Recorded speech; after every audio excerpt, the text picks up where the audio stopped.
In 1998, a man-made virus unleashed a biohazard of unimaginable horror on the once idyllic town of Raccoon City. Home to over 100,000 people, the town became ground zero for what is now known as the Raccoon City Incident. It was an event so devastating that no clinical term could truly express the depth of the tragedy.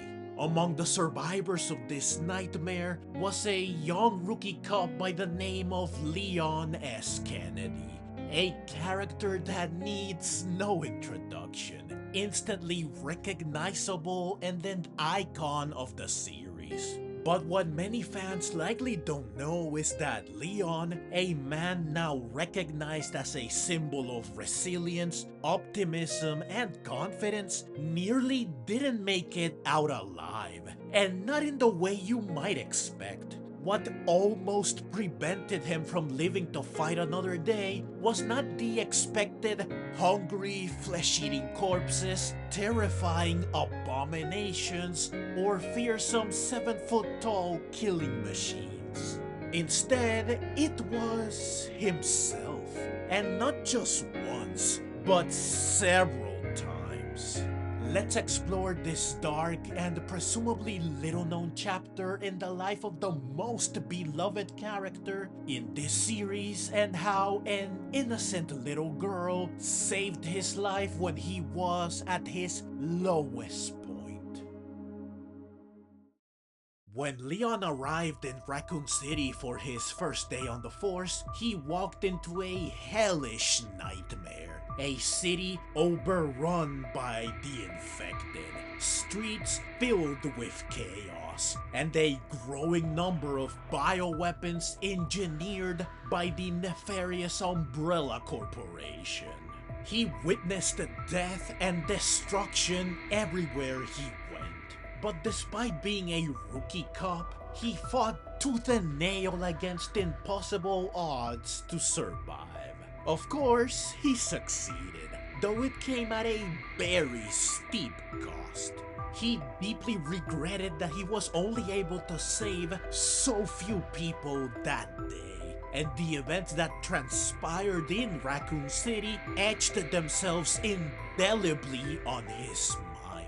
From that point on, he vowed he would do all he could to ensure the world would never see a tragedy like Raccoon City repeated. At first glance, Leon seems like the perfect hero. Always in control, confident, optimistic, and determined to fight back against the darkness no matter what. But in truth, Leon was a broken man.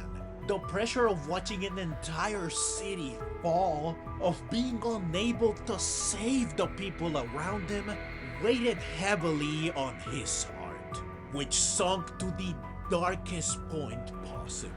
It pushed him to a point where he considered paying the ultimate price with his own hands. To tell you the truth, I even thought about ending it, several times actually, with just a quick bullet to the head. This line hits hard. The Leon S. Kennedy we know, the man who has faced some of the worst horrors in the Resident Evil universe, usually with a smile and a cheesy one-liner, was once so hopeless that he contemplated throwing the towel in the worst way imaginable.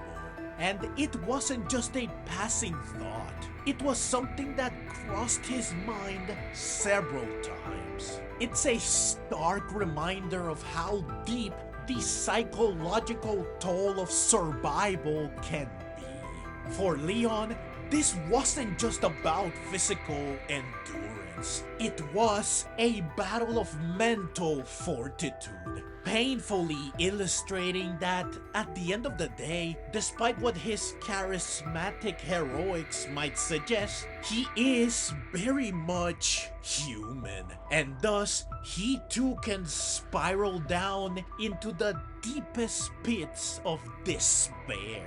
But Leon didn't give in, of course, thankfully. And the reason for that? Claire! Leon! It's so good to see you. I told you we'd make it, didn't I? You did. Who's this? This is Sherry. Okay. Sherry Birkin, a young, innocent girl that found herself alone, terrified, and isolated in the hellish nightmare that was that fateful night in 1998. She became Leon's reason for pulling through. His reason to not give up, to keep going, to keep fighting, to survive. Leon himself reveals this in a conversation with Adam Benford. But I didn't give up. Sherry needed me. She was a 10-year-old girl thrown into a hellish environment with monsters after her. So I had to pull myself together for her sake. She was our reason for not giving up, especially for Claire. What saved Leon wasn't just resilience, resourcefulness, quick thinking, etc. It was his compassion. Sherry was a child who needed protecting. Leon knew that if he gave up, if he pulled that trigger, he would be abandoning her. And in that moment, her life became more important than his own despair. He found a reason to live. He chose to keep going because Sherry needed him. And it wasn't just him. Claire too clung to that very same reason. They both knew that no matter how dire the situation was, they could not forsake an innocent child. This moment, this decision to live for Sherry's sake shaped Leon's future in profound ways. It turned him into the man we see in later games, someone who has dedicated his life to protecting others, someone who has never given up in the fight against bioterrorism. His relationship with Sherry became an anchor, a reminder of what he stood for. Is that... Leon?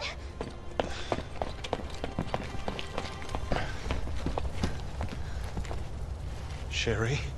And even years later, when their paths crossed again during the events of Resident Evil 6, that bond remained strong. Leon's desire to protect Sherry carried over, reflecting just how much she meant to him during the darkest moments of his life.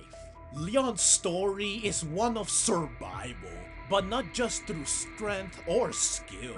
His heart of gold, his ability to care for others even in the worst circumstances, is what ultimately saved him. And that compassion was sparked by a 10-year-old girl lost in the nightmare of Raccoon City. In a world full of monsters and despair, it was Sherry Birkin who reminded Leon of his humanity. And for that, she saved him in more ways than one. So we have to thank her for Leon's survival, which allowed us to continue to enjoy his presence in later games. This hidden bit of lore adds a whole new layer to Leon's character. It shows that even the strongest, most confident heroes can face moments of despair and vulnerability. But it also reminds us that hope can come from the most unexpected places. Sherry Birkin may have been just a child at the time, helpless and innocent. But her presence gave Leon something to fight for, something to live for. And in the end, that made all the difference. Reminding us that even when it seems like it's all over, life finds a way to guide us back into the light. As long as we stick together, we'll be fine. Come on. Hey, you guys can adopt me. Adopt you. We can get a puppy Puppy. and a parrot. Parrot. Great. I always wanted pets, but my mom said they're too messy. Thank you very much for joining me in this exploration of how Sherry Birkin saved Leon S. Kennedy.